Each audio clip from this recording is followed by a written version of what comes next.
guys, welcome back to another episode of Music Marketing TV. I'm Dan D, and thanks for tuning in to Making Beats. So in this episode, this is where I show you my little styles and genres and how I come across them. And yeah, so as you heard in the background, this is my latest jam for Christina Milian. Just trying to work something out. Hopefully she likes it. Hopefully she uses it so I can get paid. Alright, so just coming back to the song, I listened to it over and over again. I'm like, you know what, something's missing.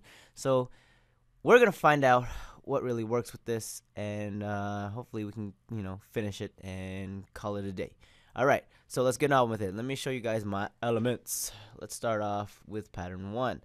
And essentially patterns 1 to 5, I usually have that, set for my drums. Alright, so I can, organize things when it comes to arranging. Alright, so these are my drums. So we got a little 4/4 kick, and a little bassy, little high-y, and yeah, sounds good in the mix. Let's go into pattern number 2, which is probably my claps. And you're probably wondering, they're all hitting at the same time, but why is one earlier than the other? Well, that's because I'm too lazy to fix it and edit it. The sample is actually delayed a bit, so as you can see here, there's a bit of space in the beginning. All you want to do is just put it, one step ahead. Or you can go ahead and edit. Go in here and Edison, highlight the empty space, and then delete that sucker. Just for you guys that want to fix that problem, you can go ahead and do that. So I got my clap here. Has a bit of a snare in the background, and then that as well. Let's go into my next pattern, which is more percussion. All right.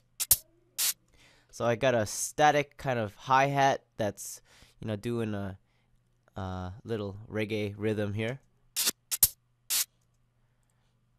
And if I just solo this real quick. So if I have that with my drums, this is what it would sound like.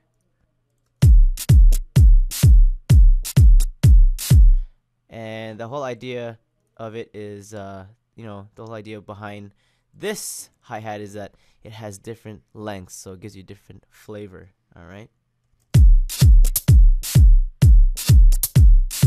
Then I also have some other hi-hats that give it a little bit more accent, right? And I have this. It's kind of like a static snare or a static hi-hat, a little bit delayed on there. Just doing that little thing happening there, and I still have a reverse hi-hat.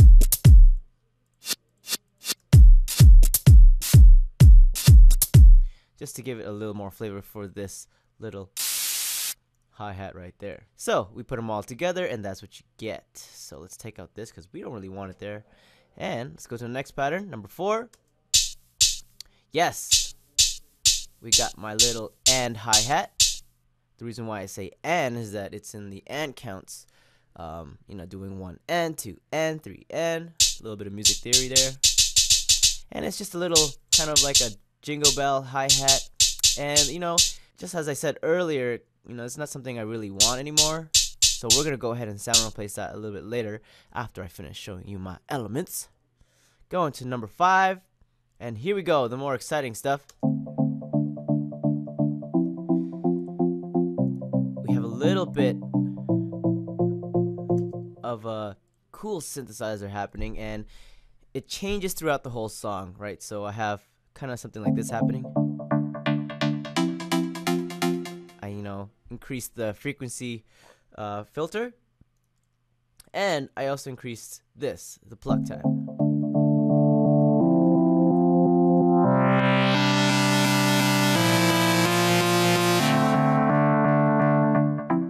See what I mean? So this is gonna kind of give it that sound effect for transition into a new part of my song, and this is really helpful for all those dance tracks. You don't want to keep it very repetitive, so to avoid that, you can do some things like increasing the filter 1 frequency or the release of your synthesizer, and stuff like that will really help. All right, so we got that happening. Let's go on to the next pattern. Aha! Now I have harmony happening. And it kind of acts as my melody, which is really cool. Right? It's the same thing, looped over. But if you add both of them together, now I'm going to just copy and paste this. So you want to select, Control C, go to the next pattern, Control V. There we go. So now, this harmony goes with this. Together.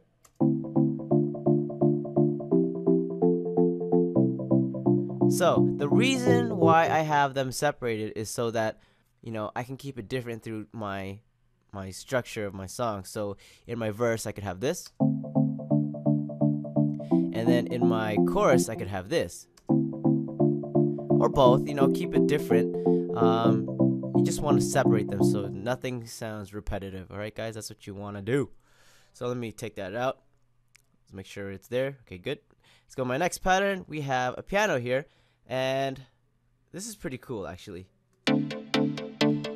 This is an accommodating little pattern to go with this synthesizer. Right? So if we listen to them, it's pretty close, but it has the B bounce, you know, that Baltimore bounce. And I'm gonna just show you the two together. So I'm gonna copy this, go to the first one, and I have this happening in a chorus.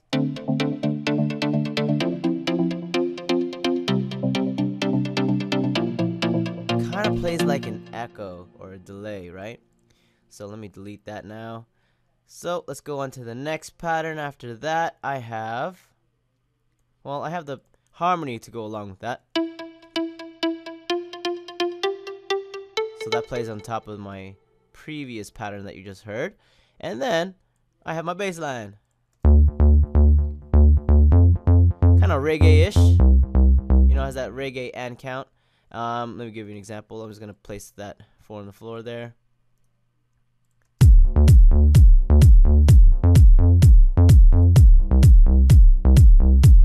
Now, as you can see, my fader is going down and up depending on kick.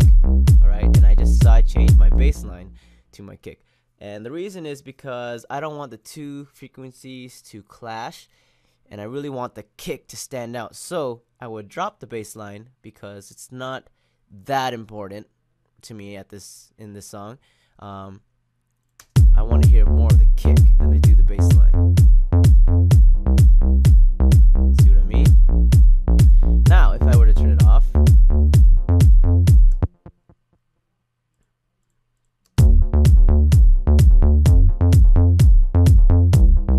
see what I mean? So we want to have that little sidechain happening.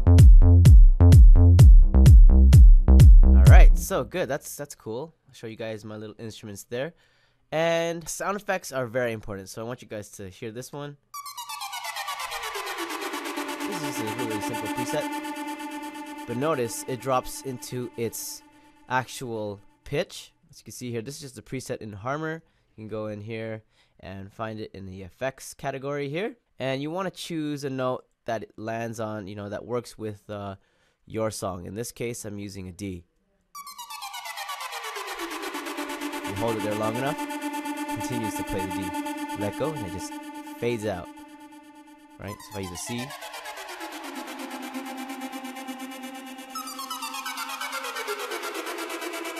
right? So you get the idea.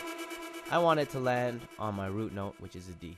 So that's good to know. And let's go on and show you the rest of my patterns. I have a lot of different parts here.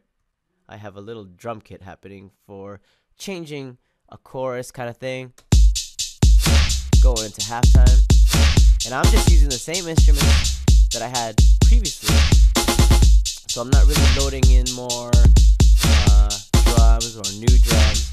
I'm actually using the same ones, using them in a different way. And I have another part here, kind of like a transition thing.